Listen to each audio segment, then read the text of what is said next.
എല്ലാം കൂടെ ഒരു അവയവമായിരുന്നെങ്കിൽ ശരീരം എങ്ങനെയാകുമായിരുന്നു?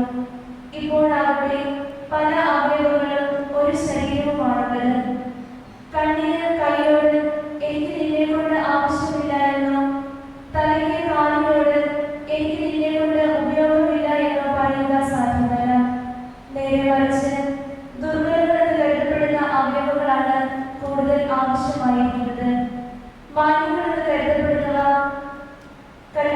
അവയവങ്ങൾക്ക് നമ്മൾ കൂടുതൽ മാന്യത കൽപ്പിക്കുകയും ഭംഗി കുറഞ്ഞവയെന്ന് കരുതപ്പെടുന്നവയെ കൂടുതൽ അലങ്കരിക്കുകയും ചെയ്യുന്നു. ഭംഗിയുള്ള അവയവങ്ങൾക്ക് ഇവയൊന്നും ആവശ്യമില്ല. ദൈവമാവട്ടെ അപ്രധാനങ്ങളായ അവയവങ്ങൾക്ക് കൂടുതൽ പ്രാധാന്യം ലഭിക്കത്തക്ക വിധം ശരീരം സംവിധാനം ചെയ്തിരിക്കുന്നു. അത് ശരീരത്തിൽ തിരിപ്പുണ്ടാകാതെ അവയവങ്ങൾ പരസ്പരം തുല്യ ശ്രദ്ധയോടെ വർദ്ധിക്കേണ്ടതിന് തന്നെ. ഒരു അവയവം വേദന അനുഭവിക്കുമ്പോൾ എല്ലാ അവയവങ്ങളും വേദന അനുഭവിക്കുന്നു. ഒരു അവയവം പ്രശംസിക്കപ്പെടുമ്പോൾ എല്ലാ അവയവങ്ങളും സന്തോഷിക്കുന്നു. നിങ്ങൾ ക്രിസ്തുവിന്റെ ശരീരവും ഓരോരുത്തരും അതിലെ അവയവങ്ങളുമാണ്.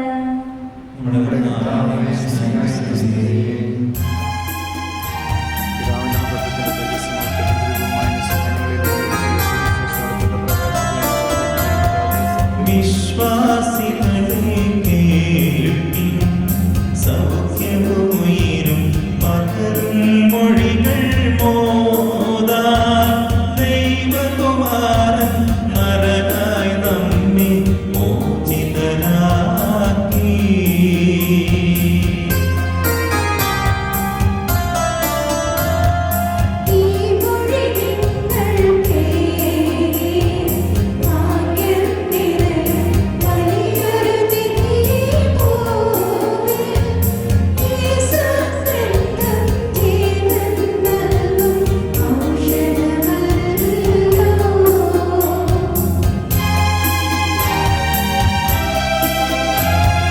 ജീവൻ നൽകാൻ പോരും ജീവൻ വചനം കേട്ടിലൊളിക്കും സാത്താൻ പാതകളേതും ഭീതിയോടുടനെ ഒഴിവായിടും.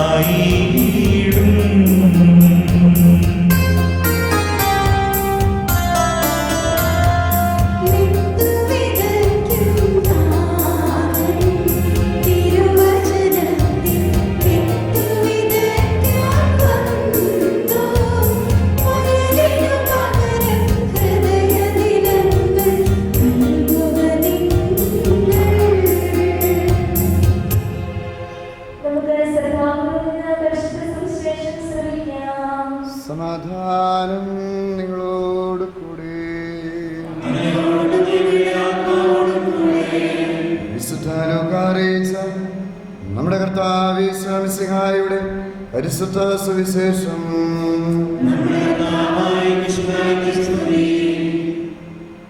ഏത് സ്ത്രീയാണ് തനിക്ക് 10 നാണയം ഉണ്ടായിരിക്കെ അതിലൊന്ന് നഷ്ടപ്പെട്ടാൽ വിളക്ക് കൊളുത്തി വീട് അടിച്ചു വാരി അത് കണ്ടുകിട്ടുമ്പോഴും ഉത്സാഹത്തോടെ അന്വേഷിക്കാത്തത്?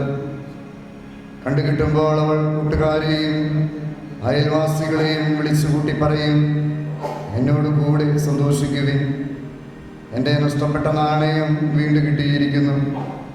അതുപോലെ തന്നെ അനുദപിക്കുന്ന ഒരു ഭാവിയെക്കുറിച്ച് ദൈവത്തിൻ്റെ ദൂതന്മാരുടെ മുമ്പിൽ സന്തോഷമുണ്ടാകുമെന്ന് ഞാൻ നിങ്ങളോട് പറയുന്നു.